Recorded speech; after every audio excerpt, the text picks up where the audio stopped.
Hello everyone and welcome to another video. Now, over the past week we have seen some new releases from Intel in terms of processors, and it may have been easy to miss what's been going on at the lower end of the market. Or perhaps you just didn't care. Anyway, now we have seen some new i3s in the form of refreshed 10th generation chips, the i3-10105F for example, but there have also been some goings on as far as the Pentiums are concerned. And perhaps one of the biggest changes made to the Pentium range is it's a new box. We've got a new box design. I'll put some better shots up so that you can see. Now, when the biggest thing or the biggest change that I open the video with is talk about a new box, well, you know that it's going to be bad, right? But seriously, not much has changed as far as the Pentium is concerned. Last year we had the G6400 and now we've got the G6405. A change in number, basically. So what else is new? Apart from the dashing new box, of course. Do we have turbo boost technology? No, we don't. Do we have support for faster memory on low-end boards? No, we don't. Do we have the ability to overclock like we did with the G3258 many years ago? No, we don't. Do we have 4 cores? You wish. No, we don't. It's still a 2-core, 4-threaded CPU, and it's available for around £60 here in the UK, or of course the equivalent in your chosen currency. Now, there are actually higher-end Pentiums available, the G6505 and the 6605, I believe, also refreshes of previous 10th generation chips, but these are priced at a point where they make very little sense because they are either as expensive or more expensive than the new or the refreshed i3, so yeah, I couldn't really recommend them. The G6405, however, comes in at a price that is lower than the i3-10105F, about £15–20 here in the UK, and even then, I would say if you have the extra money, well, it's certainly worth going for the i3 instead, because the 4 cores and 8 threads will mean that you do see much better performance as far as games are concerned. There is, however, one change I forgot to mention with the new Pentium that could see performance increased from last year's G6400, and that is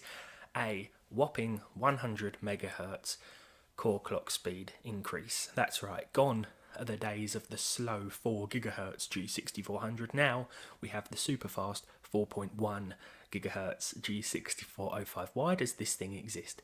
Nonetheless, I thought we'd get into some games now and see how this chip performs. But first, let me just run through a Cinebench multi-test result. This actually benched about 12 points higher than the previous G6400, so of course that 100 MHz does make a difference in this test, but in the real world there's no point making the comparisons between this and the previous one when it comes to gaming, because you're not going to see any difference really. So yeah, but is this thing still worth buying in 2021, and can it actually cope when up against some modern and demanding games? Well, I've paired it with an RTX 2060, which is quite an unrealistic situation, but it will allow our chip to reach its maximum potential, and now we're going to find out. Okay, so we're going to start off with Assassin's Creed Valhalla, and you may think that the Pentium isn't up to playing all of these games, and that actually isn't the case from what I've seen.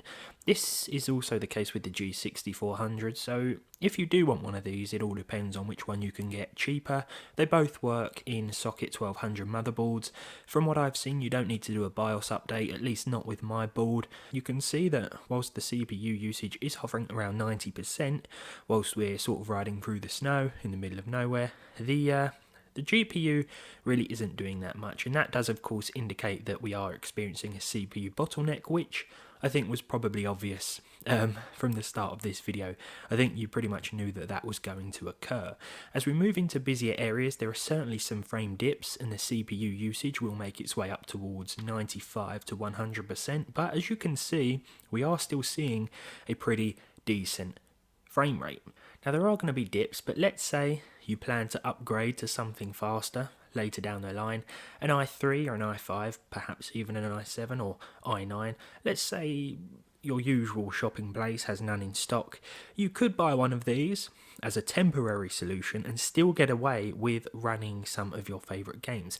It's going to be far from perfect, and if you do have a faster chip in mind, the experience of course won't be like what you may have been used to with previous systems, but it is going to be able to actually start and run all of your modern titles, and you aren't going to be getting a terrible experience like I'm sure some of you thought that we might. Just because it's not perfect doesn't mean it's automatically bad, unless we are taking Call of Duty into consideration here. Now, with online competitive shooters like Call of Duty, the more frames the better, to be honest. Here I was playing with a mixture of settings. These are the settings that the game actually defaulted to.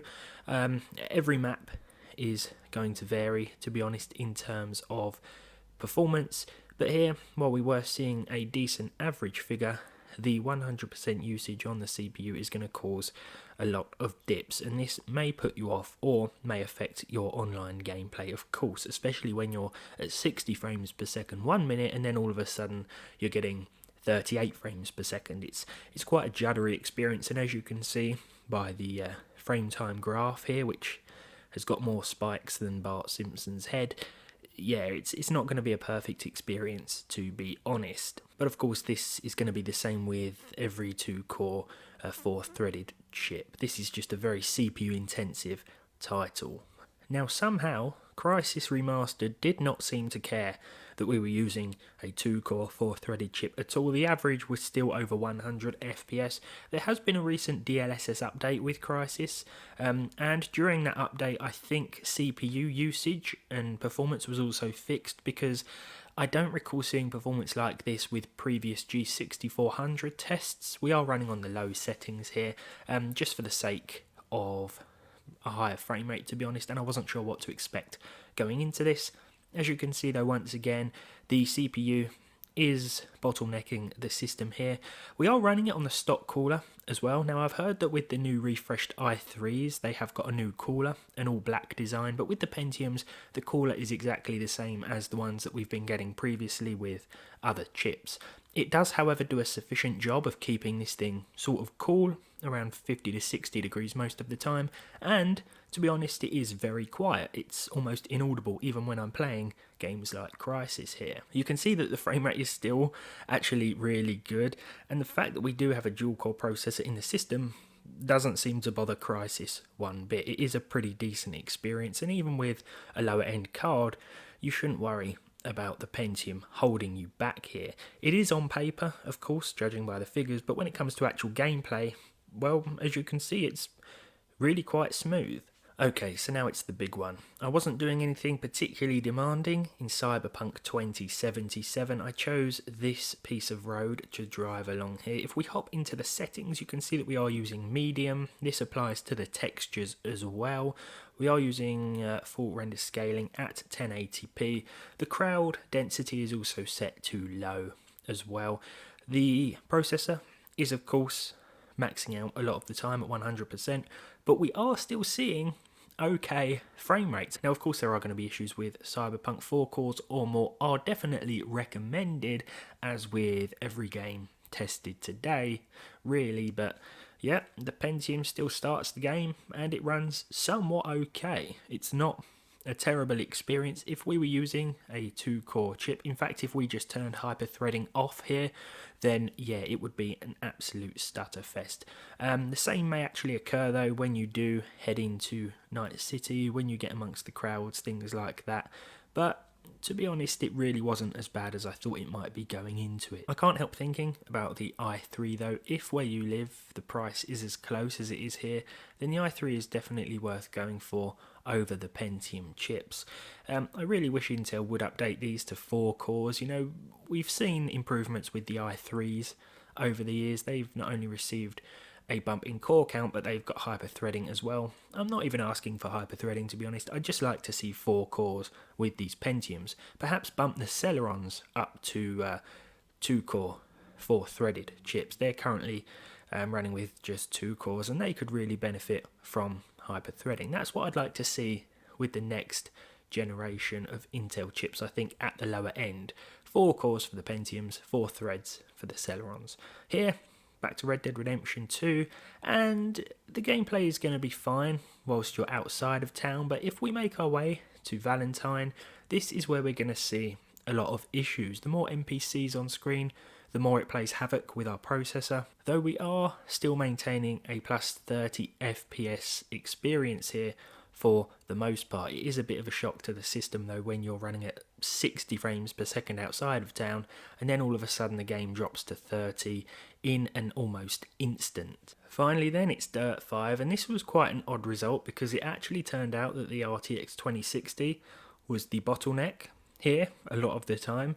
Each course will vary, but in some courses the graphics card was maxing out at 100% and the CPU was actually sitting at around 80, which was quite odd, but I guess that this game is far more GPU intensive and really doesn't care what CPU you use. I think this has been the case for previous entries in the Dirt series as well. It might have been Dirt 2 that used to run on like a Pentium D with no problem, so it's nice to see that these games still run well on dual-core chips. I haven't really done any further game testing today because if you do want to see how more games perform, just look at the previous G6400 video, to be honest, because you are going to get an identical experience there.